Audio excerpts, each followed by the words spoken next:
Hey everybody, this is Dan Miller for Bluegrass Unlimited magazine, and today's our topic is fill-in licks on the dobro. Like I said before, I don't believe that it's necessarily good to just memorize a bunch of standard licks and throw them in wherever you can randomly. I think it's good to learn certain licks, but then learn how they fit best in the song you're trying to support, in the fill, in the vocalist singing that you're trying to support. So it's good to learn a bunch of licks, but also don't inadvertently just throw them in whenever you find a space. It's a little bit more art to it than that. So anyway, last week we learned the melody and a little solo for 9-Pound Hammer, and the reason I did that is because you're going to want to pay attention to the phrasing of the lyric, the vocalist presentation of the lyric, and the cadence of the lyric, and sort of where the lyric rises and falls. And you can, if you are sensitive to that, you could put better fills in there. I'll show you some examples here. So the 9-Pound Hammer, again, like I said last time, it's kind of a call and response song, or can be. And the interesting thing about 9-Pound Hammer is that it's sung by a lot of different genres. Of course, bluegrass people do it, folk people do it, blues people do it. And so, again, what you play has got to fit into the genre that you're playing. You don't want to do the same thing you do on, say, a bluegrass fill if you're backing up a guy that's presenting that song in a real bluesy way. So again, just pay attention and see what fits best, and see how you can best support the vocalist and the meaning of the song and the feel and vibe that the other musicians are putting down. That's the best thing I think you can do. So anyway, to review kind of where the notes are, the 9-Pound Hammer, we got this. It's a little too heavy. So 9-Pound Hammer, I'm going from a E, sliding up to a G. It's a little too heavy. It's a G going to a E. Kind of like you go E to G and then G back to E.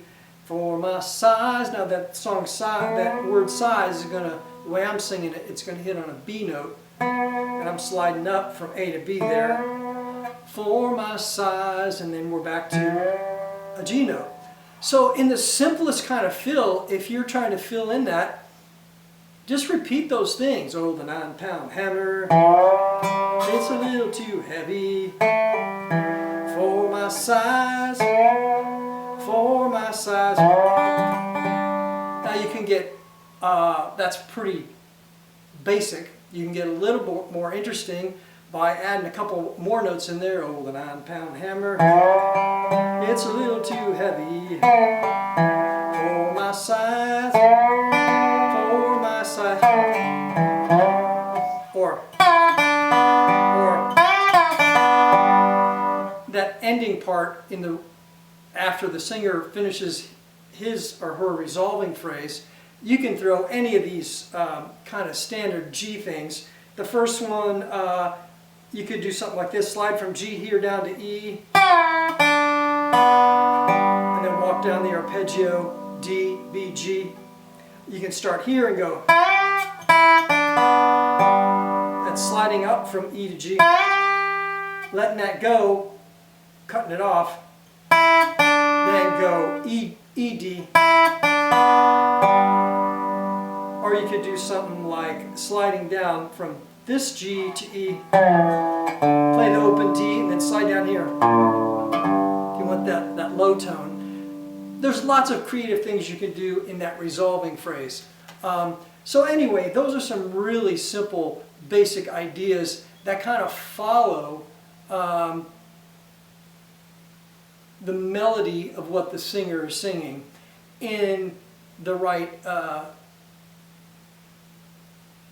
in the way the singer is raising from one note to the next. Anyway, another thing you could do is do a little bit of an opposite thing instead of doing that, you can sort of go the other way. Oh, the 9-pound hammer, it's a little too heavy for my size, for my size. So, and again, like I said last time, I'm playing chord tones and I'm sliding in and out of pentatonic scale notes. Okay, the pentatonic scale in G is G, A, B, D, E. Okay, so I'm E to G here, I'm going A to B here, those kind of slides. I'm playing E note there, G note here. And if you know your sort of note map of that, the most consonant sound, like I said before, is the notes of the chord. And that's why when we get up to playing bars, it's nice because the chord tones are there.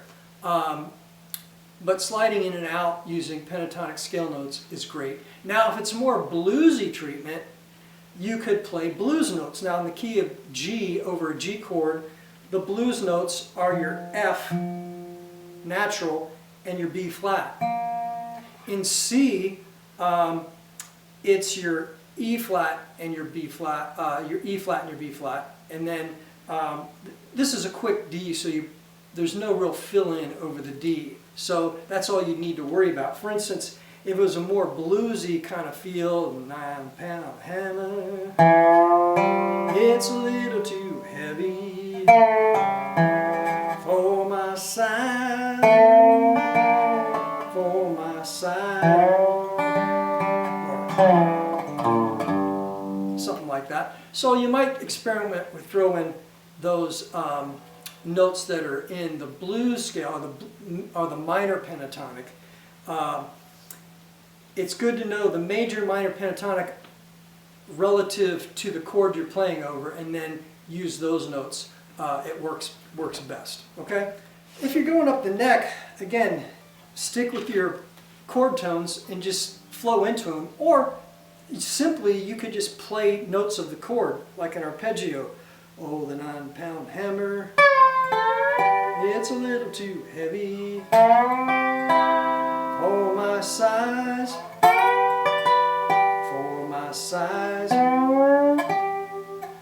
Very straightforward, very simple. You could do double stops. Oh, the 9-pound hammer, it's a little too heavy for my size, for my size. You could do a kind of a little slanty lick. Oh, the 9-pound hammer. So I'm playing double stops on the first two strings, and then I'm going.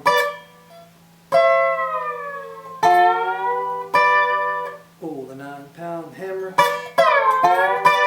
And you could do that anywhere. It's a little too heavy. You could do that different places. You can also do bends. Oh, the 9-pound hammer. You could do that anywhere as well. So I'm bending the B string, hitting the D string, hitting the B string and unbending, and then hitting the G. Oh, the 9-pound hammer. Again, pretty straightforward, pretty simple technique, but something else you could throw in there. So between single notes,